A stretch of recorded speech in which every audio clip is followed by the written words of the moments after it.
Setelah tanah itu dibentuk oleh Allah SWT di dalam tubuh kita, itu tidak lantas dihidupkan, tapi masih berupa paku, layaknya paku yang dia memiliki mainan oleh para malaikat, oleh para jin, gitu ya. Ada yang bergelantungan di kepalanya, gitu. Ada yang naik, gitu ya. Itulah. Jadi Allah masih memperlihatkan itu loh bentuk fisik yang ingin aku ciptakan dari unsur tanah.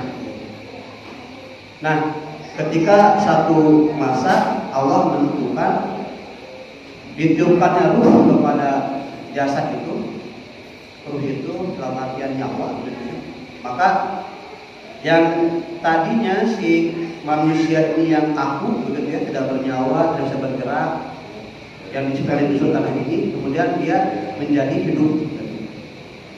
Nah, ketika hidup inilah di dalam Al-Quran diterangkan, qalu ataj'alu fiha ma yufsidu fiha wa yasfiku dima. Kemudian ketika Allah berencana untuk menjadikan manusia, qalu ataj'alu fiha, dan mereka berkata, mereka adalah para malaikat. Jadi ketika manusia diciptakan ini, yang memprotes kita itu bukan cuma iblis sebetulnya, tapi malaikat itu protes gitu. Jadi ketika kita diciptakan, kita tuh diprotes sama iblis, sama jin ya, sama jin, sama malaikat. Mereka berkata, ataj'alu fiha, apakah engkau hendak menjadikan mayusidu, orang yang merusak, fiha, di sana, wa yasfiku dima, dan menumpahkan adima, darah. Jadi malaikat itu memprediksikan, apakah ya Allah akan menciptakan sesuatu atau makhluk yang akan menjadikan perilaku mereka itu merusak dan menumpahkan darah. Wa nahnu nusabbihu bihamdika wa nuqaddisu lak. Sedangkan kami, kata para malaikat, senantiasa bertasbih memujimu dan menyucikanmu. Jadi ketika manusia ini diciptakan, maka yang pertama memprotes adalah para malaikat. Kata para malaikat, apakah kau akan hendak menjadikan seseorang makhluk yang akan melakukan perusakan dan menumpahkan darah di sana? Di sana itu adalah di tempat mereka diciptakan sebelumnya. Sedangkan kami bertasbih memujimu dan menyucikanmu, kata para malaikat. Wa nahnu nusabbihu bihamdika wa nuqaddisu lak. Wa nahnu, sedangkan kami, nusabbihu, bertasbih dalam arti mensucikan Allah, bihamdika, memuji Allah, wa nuqaddisu lak, dan menyucikan asma-asma. Itu tugas atau perilaku malaikat yang mereka tidak berdosa, tapi mereka pekerjaannya adalah beribadah kepada Allah. Qala ini, kemudian Allah berfirman, sesungguhnya a'lamu, ini a'lamu, aku mengetahui mala ta'lamu, apa yang tidak kamu ketahui, kata Allah. Jadi setelah Allah menjawab protes malaikat itu, kemudian malaikat selayaknya makhluk yang beriman, mereka langsung mengatakan bahwa kami beriman kepada Allah dan Allah yang akan tahu apa yang mereka ketahui. Nah, hanya saja ketika kita dihidupkan oleh Allah, seperti itu Nabi Adam ya, ditiupkan ruh oleh Allah dan dia hidup. Kemudian diperintahkan oleh Allah SWT kepada makhluk-makhluk yang sudah diciptakan sebelumnya untuk bersujud. Bersujud dalam arti menghormati Adam. Kenapa dia Adam itu diberikan penghormatan yang lebih tinggi dibanding makhluk sebelumnya, dibanding jin dan malaikat? Karena di ayat sebelumnya, di ayat 30 ini, Allah sudah menerangkan bahwa wa id qala rabbuka lil malaikati inni ja'ilun fil ardi khalifah. Jadi Allah ini bermaksud untuk menjadikan manusia sebagai pemimpin khalifah, yang dimana khalifah ini, pemimpin ini tidak disanggupi oleh gunung, oleh laut, oleh pohon, bahkan oleh para malaikat sendiri itu tidak disanggupi. Dan disayangkan amanah kepemimpinan itu disanggupi oleh manusia, yaitu kita. Makanya ketika mereka menyanggupi, ketika ada menyanggupi amanah kepemimpinan itu, maka Allah menyarankan kepada iblis, memerintahkan kepada iblis dan malaikat untuk bersujud dalam makna menghormati. Makanya kenapa manusia disebut makhluk yang sempurna. Dalam konteks pengertian lain, sempurnanya manusia itu karena memiliki dua unsur yang sebelumnya Allah menciptakan jin dan malaikat itu adalah unsur manusia. Jadi ketika iblis yang notabene sudah dilaknat oleh Allah untuk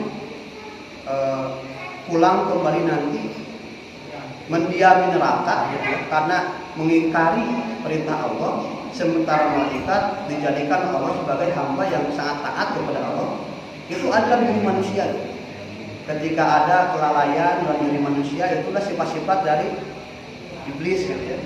Tapi ketika ada dorongan-dorongan kita untuk takorub, merokobah kepada Allah, dan itulah unsur-unsur malaikat adalah unsur kita. Jadi sangat dimaklumi begitu ya. Sangat dimaklumi ketika manusia ini diperintahkan oleh Allah kita kepada makhluk sebelumnya untuk menghormati manusia. Karena memang kita memiliki amanah kepemimpinan yang tidak disanggupi oleh makhluk yang lain. Nah, episode digelarnya manusia di muka bumi ini yaitu ketika Nabi Adam sempat tergelincir dari perintah Allah sehingga Allah murka, Allah marah kepada Nabi Adam sehingga diusir dari surga. Dan ini adalah sebuah trik dari iblis yang memang lebih dulu diusir, kemudian dilaknat oleh Allah, dijanjikan disumpah oleh Allah karena dia nggak mau bertobat, gitu kan. Ketika dia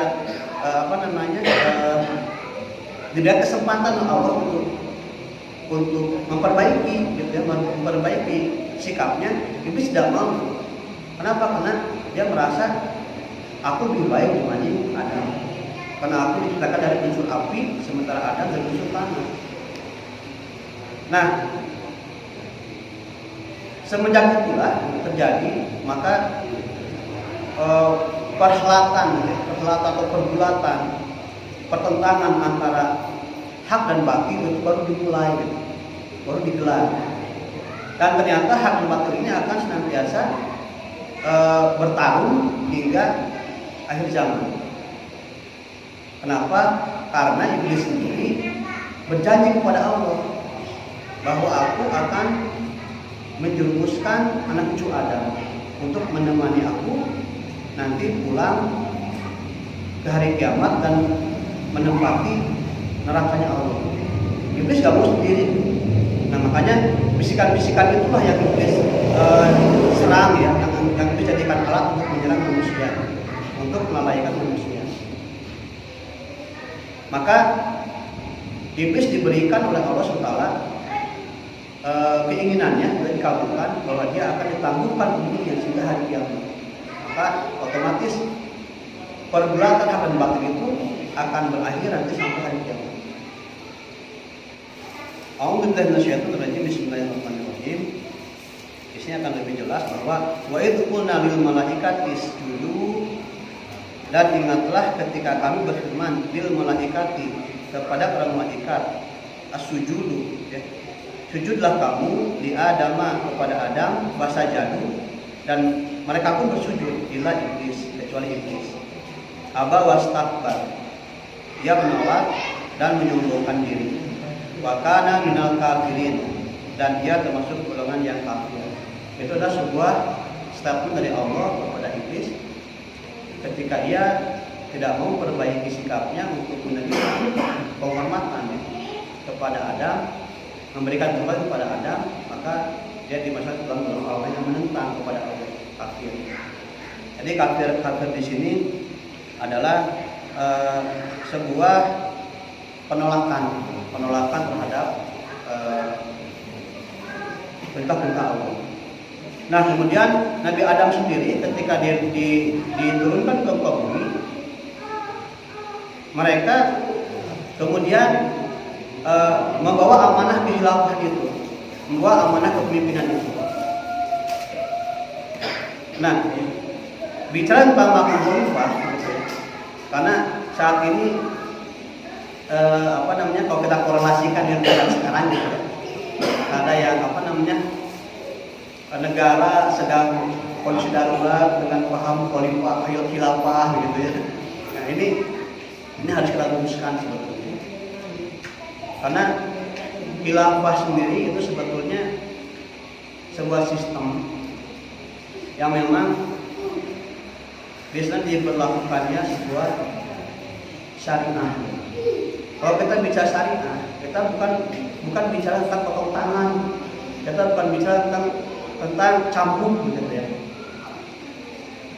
Syariah itu sebetulnya kan bagian dari 4 tingkatan keilmuan dalam Islam: syariah, tarikat, hakikat, dan makrifat. Antara syariah, tarikat, hakikat, dan makrifat adalah sebuah paket yang tidak bisa dipisahkan.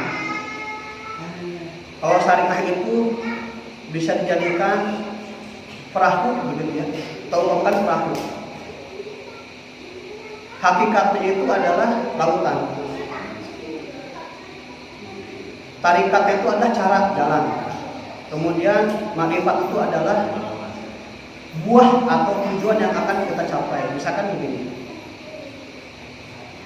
seorang nelayan ingin mendapatkan mutiara di dasar lautan. Nah, ketika dia ingin mengambil mutiara di dasar lautan itu, maka pertama dia harus berlayar di lautan dulu dengan memakai syariahnya adalah perahu alamnya. Nah, kemudian perahu itu tidak mungkin kita dayung di atas gunung, karena hakikatnya perahu itu ada di lautan. Nah, kemudian untuk mencapai dasar laut, untuk mengambil mutiara itu, kita perlu jalan, yaitu tarikat. Entah itu dengan snorkeling, kemudian peralatan menyelam. Nah, setelah kita memakai tarikat untuk mencari mutiara itu, dan mutiara itu kita dapatkan untuk makrifat. Jadi itu satu paket. Tidak bisa kita mencari mutiara di atas gunung, tidak bisa. Jadi syariah, tarikat, hakikat, dan makrifat itu satu paket, tidak bisa dipisahkan. Nah, jadi ketika kita bicara syariah dalam konteks kepemimpinan atau kehilafahan, itu bukan sesuatu yang menyeramkan, yang seperti digambarkan bahwa syariat itu potong tangan, itu bukan. Karena kalau kita bisa syariat, itu adalah bicara tentang bagaimana cara kita untuk bisa taqarrub, muraqabah kepada Allah Subhanahu wa taala. Maka satu-satunya cara untuk kita bisa dekat kepada Allah yaitu dengan cara menjalankan syariat. Apa syariat itu? Sholat itu syariat, puasa itu syariat, kemudian zakat itu syariat, amal soleh itu syariat.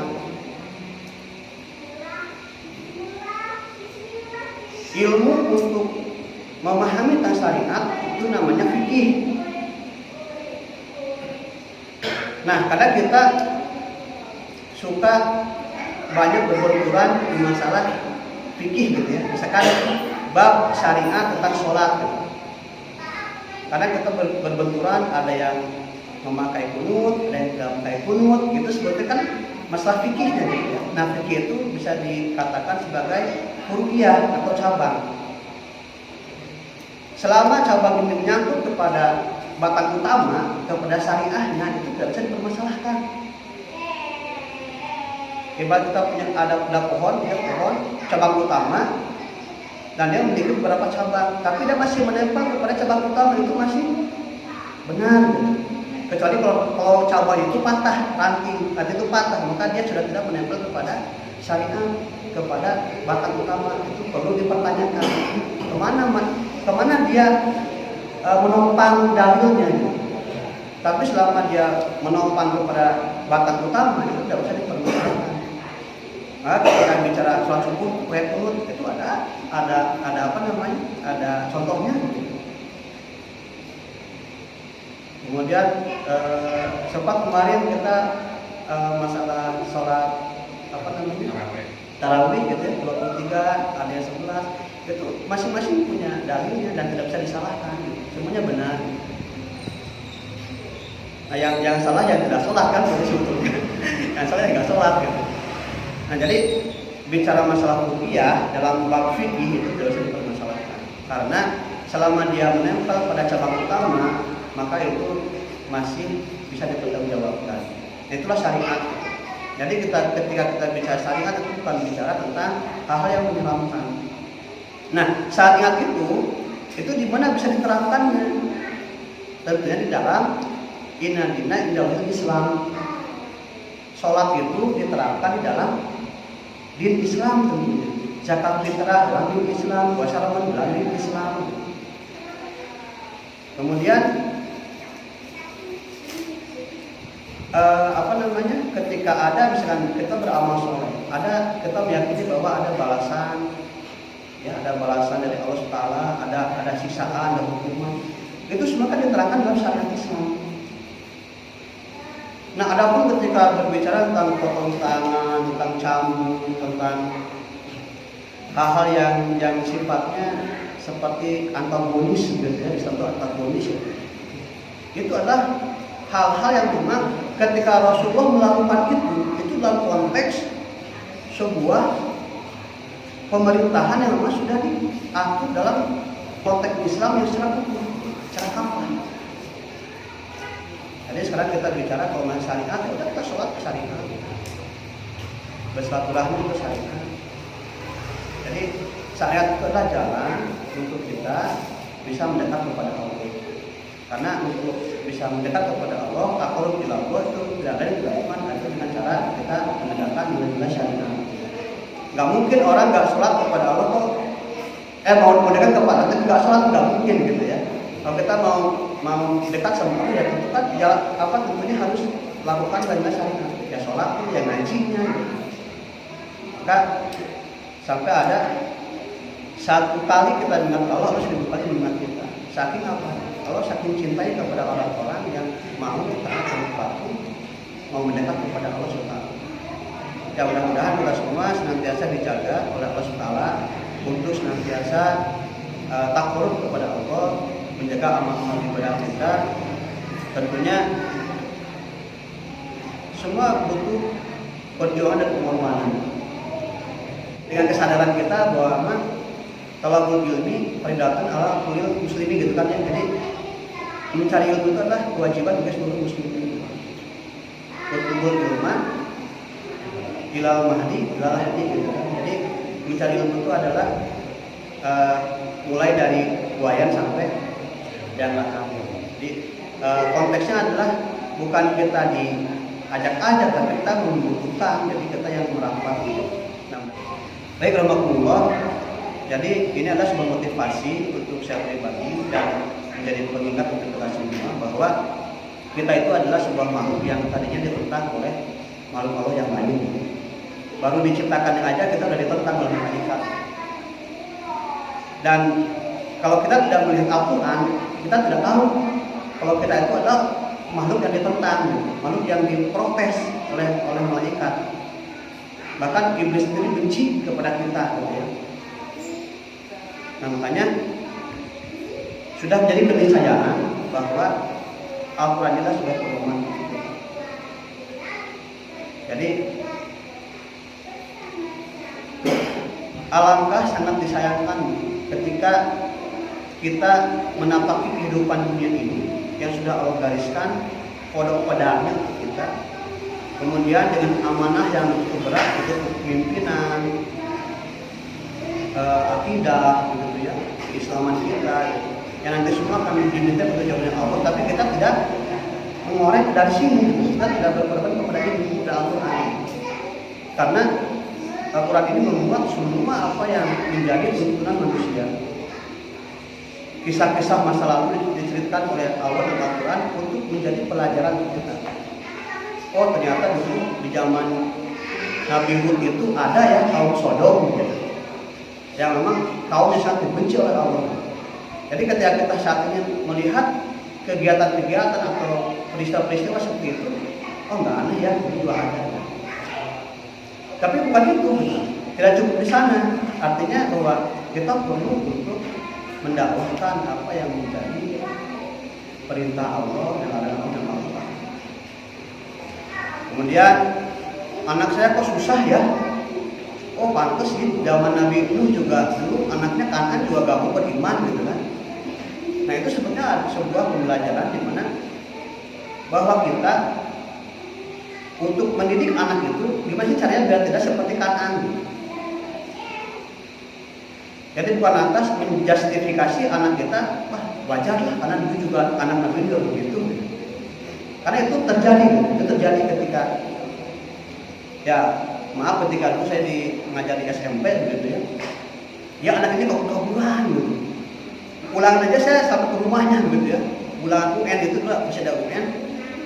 Saya ke rumahnya, saya jemput, saya bonceng, saya bawa ke sekolah. Sampai orang tua begini, wajar lah juga si Kanan nggak taat sama bapaknya gitu. Nah, tapi itu bukan justifikasi seperti itu. Artinya kita mengambil pelajaran kenapa Kanan kok menolak kepada ayahnya kepada Dewa sebagai nabi. Nah kemudian dalam Al-Quran juga dikisahkan tentang hal yang akan terjadi di masa yang akan datang, tentang hari kiamat, tentang apa sih dampak balasan dari orang-orang yang melanggar perintah Allah. Apa dampak atau balasan orang-orang yang taat kepada Allah. Itu semua jelas dalam Al-Quran. Bagaimana sih cara kita berumah tangga itu ada dalam Al-Quran. Bagaimana cara kita mendidik anak ada dalam Al-Quran. Maka langkah sangat disayangkan ketika sudah akmal, sudah sempurna gitu ya Al-Quran ini, maka tidak kita manfaatkan, tidak kita jadikan sebagai pedoman hidup. Maka kejadiannya gitu ya, jangan heran ketika dunia ini akan semakin kacau. Karena semakin banyak orang melepaskan diri dari Al-Quran. Padahal sudah menjadi jaminan dari Allah ketika manusia dalam kepemimpinannya, pemimpin Islam artinya kita pribadi pemimpin ya, kita pribadi pemimpin. Jadi mampu memimpin diri kita untuk taat kepada Allah, takut kepada Allah dengan syariatnya Allah yang termaktub dalam Al-Quran, maka akan disayangkan ketika itu tidak dimanfaatkan oleh kita. Nah, mungkin dalam majelis ilmu inilah kita akan bersama-sama mempelajari dan belajar bagaimana menjadi pribadi yang diharapkan atau yang dirindukan oleh Allah Subhanahu. Nah, maka untuk menjadikan diri kita layak dan pantas di hadapan Allah, kemudian untuk mendukung program-program yang baik ya, yang membangun dari DKI ini, yuk kita sama-sama dukung Thalabul Ilmi ini, majelis ilmu ini setiap malam Ahad ini untuk kita budayakan agar mudah-mudahan gitu ya, mudah-mudahan dengan kegiatan-kegiatan seperti ini Allah memberikan rahmat barokah kepada kampung kita. Gitu. Baik alhamdulillah, jadi ini sebagai pengingat saja dan motivasi saja untuk saya pribadi dan kita semua supaya mengingat bahwa di dalam kehidupan ini kita akan senantiasa menemukan sebuah pertentangan baik dalam diri kita maupun ketika bersinggungan dengan lingkungan kita gitu ya. Karena hak dan batil itu tidak akan pernah hilang sampai hari kiamat. Dan Allah akan menjamin kepada orang-orang yang memiliki mukhlisin lahuddin, keikhlasan dalam beragama yang mereka tidak akan pernah bisa diganggu oleh iblis. Surat Shad ayat 70 sampai ayat 88 ini tentang penciptaan manusia, kemudian tentang pertentangan antara iblis dengan Adam, kemudian dengan Allah. Di Quran surat 76 tadi di awal ya, surat 76 Allah mengulang kembali. A'udzubillahi minasyaitonir rajim. Bismillahirrahmanirrahim. Qala ana khairum minhu khalaqtani min narin wa khalaqtahu min tin. Allah berfirman, wahai iblis, apakah yang menghalangi kamu sujud kepada apa yang telah aku ciptakan dengan kekuasaanku? Kata Allah. Apakah kamu menyombongkan diri atau kamu merasa termasuk golongan yang lebih tinggi? Kemudian iblis menjawab, qala ana khairum minhu. Iblis menjawab bahwa aku lebih baik daripadanya karena engkau ciptakan aku dari api, sedangkan dia engkau ciptakan dari tanah, Adam yang dimaksud. Kemudian Allah berfirman lagi, qala fahruj minha fa innaka rajim. Kalau begitu keluarlah kamu dari surga, sesungguhnya kamu adalah makhluk yang terkutuk, kata Allah. Wa inna alaika laknati ila yaumiddin. Dan sungguh kutukanku tetap atasmu sampai hari pembalasan, hari kiamat. Jadi seumur-umurnya iblis itu adalah kutukan Allah hingga hari kiamat. Qala rabbi fangdirni ila yaumi yub'atsun. Iblis berkata, ya Allah, ya Tuhanku, tangguhkanlah aku sampai pada hari mereka dibangkitkan. Jadi ketika Allah mengutuk itu, iblis itu bukan beristighfar gitu ya. Ketika Allah mengutuk melaknat iblis itu, dia bukan yang minta ampunan, tapi dia malah menantang. Dia meminta kepada Allah, ya Tuhanku, tangguhkanlah aku sampai pada hari mereka dibangkitkan. Qala fa innaka minal mundharin. Allah berfirman, maka sesungguhnya kamu termasuk golongan yang diberi penangguhan. Dan sayangnya begitu ya, ketika iblis itu menawar kepada Allah untuk ditangguhkan, Allah mengabulkan gitu. Kata Allah, maka sesungguhnya kamu termasuk golongan yang diberi penangguhan. Dikabulkan tuh, minta ditangguhkan umurnya sampai hari kiamat itu. Ila yaumil waqtil ma'lum. Sampai pada hari yang terhitungkan waktunya, yaitu hari kiamat. Qala fa bi izzatika la ubyannahum ajma'in. Iblis berkata, iblis menjawab, demi kemuliaanmu ya Allah, pasti aku akan menyesatkan mereka semuanya. Jadi sudah dikutuk oleh Allah, dilaknat oleh Allah, kemudian dia minta kepada Allah untuk penangguhan umurnya sampai hari kiamat, dia menantang Allah begitu ya. Kemudian iblis itu berjanji, demi kemuliaanmu, fa bi izzatika gitu ya, pasti aku akan menyesatkan mereka semuanya. Iblis berjanji akan menyesatkan seluruh anak cucu Adam, itu manusia. Illa ibadaka minhumul mukhlasin. Kecuali hamba-hambamu yang terpilih di antara mereka. Jadi di sini iblis sudah memberikan pengecualian. Seluruh anak cucu Adam bisa digoda, bisa disesatkan oleh iblis kecuali hamba-hambamu yang terpilih di antara mereka. Siapa? Mukhlisina lahuddin, yang memiliki keikhlasan mereka dalam beragama, yang memiliki keikhlasan mereka dalam menjalankan din, mukhlisina lahuddin.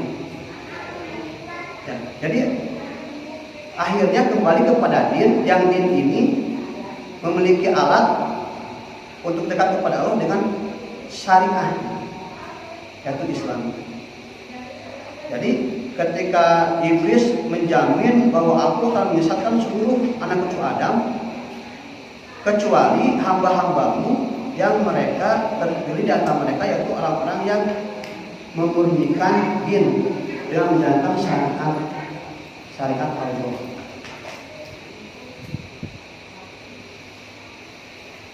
Shot ayat 84-nya Allah berfirman kembali, qala fal haq wal haqqo aqul.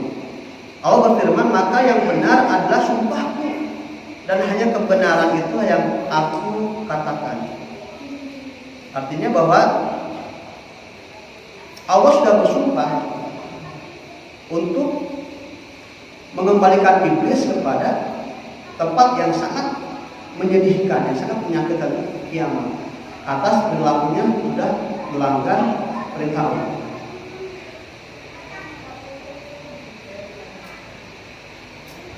La'amla'anna jahannama minka wa mimman tabi'aka minhum ajma'in. Sungguh aku akan memenuhi neraka jahanam dengan kamu dan dengan orang-orang yang mengikutimu di antara mereka semuanya. Ini sumpah Allah juga. Sungguh aku akan memenuhi neraka jahanam dengan kamu dan orang-orang yang mengikutimu. Nah, makanya iblis sendiri angkat tangan di hadapan Allah bahwa aku tidak akan pernah bisa menggoda, menggelincirkan atau menggelincirkan hamba-hamba Allah yang mereka memiliki keikhlasan dalam beragama. Mukhlisina lahuddin. Inna dina indal Islam. Dan Islam itu dijalankan dengan syariat.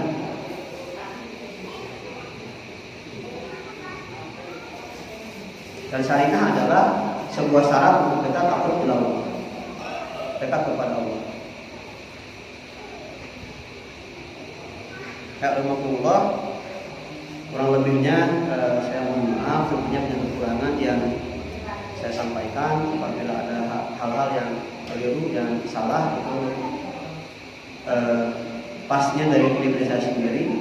Tetapi ini menjadi koreksi dan evaluasi saya untuk memperbaikinya. Dan jika ada hal yang benar, maka dari Allah Subhanahu wa taala tidak lain dan tidak bukan, ini adalah sebuah motivasi untuk kita semua bahwa dalam menjalankan syariat itu adalah sebuah keniscayaan, dan syariat itu menjadi satu-satunya cara untuk kita dekat kepada Allah. Dan syariat itu hanya bisa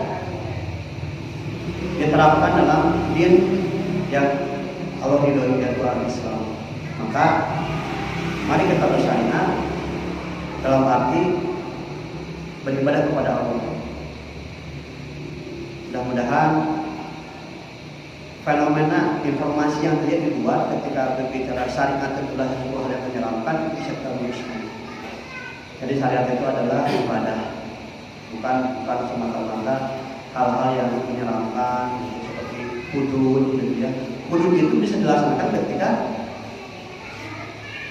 sudah adanya Madinah. Selama di Makkah belum ada hudud. Dan hari ini tidak ada seperti itu. Makanya istilah kita perlu kalau menjadi dalam artian bahwa ilmu itu menjadi cahaya. Mungkin itu saja yang bisa saya sampaikan. Tentunya dengan kekurangan, mohon maaf. Dan mudah-mudahan ada hasil tanya jawab ya. Biar ketika keilmuan saya pun masih sangat perlu di-upgrade dan ditingkatkan untuk sebagai penyelamat diri saya sendiri. Dan apapun yang hari ini saya sampaikan itu adalah sebuah motivasi saja.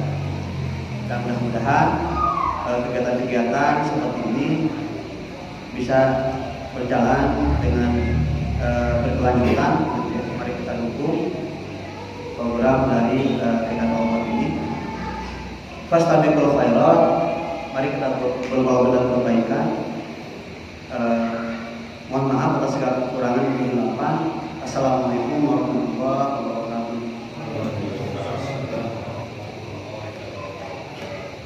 Assalamualaikum warahmatullahi wabarakatuh. Saya mau menanyakan ini satu. Iblis itu kan banyak versinya. Ada yang berkata memang iblis diciptakan dari api. Samudra diciptakan oleh cahaya. Kenapa diciptakan cahaya? Karena iblis itu pernah memimpin para malaikat. Terus yang disebut juga ajajil, pemimpinnya umumnya para malaikat.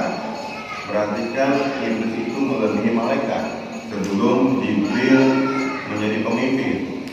Setelah iblis itu durhaka kepada Allah, tidak mau bersujud kepada Nabi Adam, maka dia dihempaskanlah yang seburuk-buruknya rupa.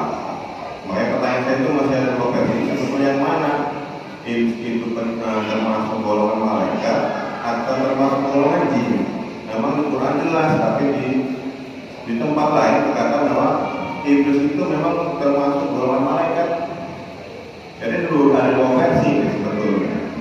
Memang di situ dijelaskan Allah menciptakan jin dan manusia itu tunduk kepadaku. Tidak ada Allah menciptakan jin, manusia dan malaikat itu tunduk kepadaku. Cuma dua doang. Di Quran juga jelas. Makanya saya berharap pertanyaan ini sebetulnya iblis itu termasuk golongan jin apa golongan malaikat? Karena ada dua pendapat itu di antara ulama juga. Ini pertanyaan sebelumnya sudah pernah saya dengar ya Pak Gunawan. Jadi sempat saya penasaran juga gitu ya. Ada saya googling gitu. Saya tanya ke beberapa guru gitu ya. Dan jawabannya sama. Ada yang seperti rupiah, seperti fikih gitu. Ada yang memahaminya itu adalah malaikat. Ada yang menyampaikan itu adalah dari bangsa jin gitu ya. Nah, hanya saja mungkin ketika kita memahami unsur ciptaan, kalau manusia kalau malaikat itu kan dari cahaya gitu ya. Nah, kemudian jin itu unsurnya dari api, unsur jin itu dari api, kemudian unsur manusia dari tanah. Nah, kalau kita berpatokan kepada itu kata perundangan tadi, di Quran sudah jelas sudah disampaikan bahwa iblis itu bagian dari unsur api. Sebagaimana ketika di dalam Al-Quran ini kan diterangkan bahwa dalam surat Shad ayat 76 iblis berkata ketika ini sedang berkomunikasi ibaratnya sedang bersitegang dengan Allah gitu ya, karena iblis ini kan menolak kedua mau, padahal Allah sendiri paling gak suka ketika dilanggar. Nah, dalam surat Shad dalam ayat 76 ini iblis berkata, aku lebih baik daripadanya karena engkau ciptakan aku dari api. Nah, sementara unsur api itu adalah dari bangsa jin. Nah, kalau saya pribadi memahami itu iblis adalah bagian dari bangsa jin. Tapi ada beberapa keterangan yang saya dapatkan juga itu adalah dari bangsa malaikat. Gitu. Ya, itu bisa menunjukkan juga. Nah, ketika berpatokan kepada Al-Quran itu dia mengakui bahwa ini adalah unsur api. Nah, tadi itu kembali kepada hal-hal yang sifatnya kuliah gitu ya, percabangan ilmu gitu. Maka dikembalikan saja kepada keyakinan masing-masing gitu ya. Karena tadi itu dalilnya ada gitu ya. Ketika iblis dikatakan unsur dari malaikat itu ada gitu, keterangannya. Tapi ketika iblis dikatakan unsur jin itu pun ada keterangannya. Jadi itu maka silakan seperti mau memahami sesuatu dengan gunung silakan gitu ya. Tanpa gunung silakan. Kalau saya pribadi mungkin lebih kepada jin Pak. Tapi maka silakan memang juga jawaban yang lebih dasar. Betul Pak Gunawan itu Lupa saya. Jadi dibalikan lagi masing-masing. Iya. Ya soalnya kan kayak Yamin Ma'arif kan dari mereka diturunkan Allah. Akhirnya termasuk ini kan. Yang melanggar. Iya, Yang melanggar. itu kan dari golongan mereka gitu. Betul. Ya. Ya, jadi kenapa saya lebih persilakan dikembalikan? Nah tadi itu keterangannya saya menemukan juga ada iblis itu dari golongan malaikat. Tapi ketika bicara keterangan dalam Quran, dia sendiri ceritakan dari api. Sementara unsur api itu adalah unsur ciptaannya dari bangsa malaikat sama bangsa jin. Mungkin itu pengenalan. Mohon maaf, nanti perlu saya kaji lagi. Terima kasih. Baik, Alhamdulillah, mari kita untuk kajian ini dengan doa. Bismillahirrahmanirrahim. Allahumma sholli ala Muhammad wa ala ali Muhammad kama shallaita ala Ibrahim wa ala ali Ibrahim wa barik ala Muhammad wa ala ali Muhammad kama barakta ala Ibrahim wa ala ali Ibrahim.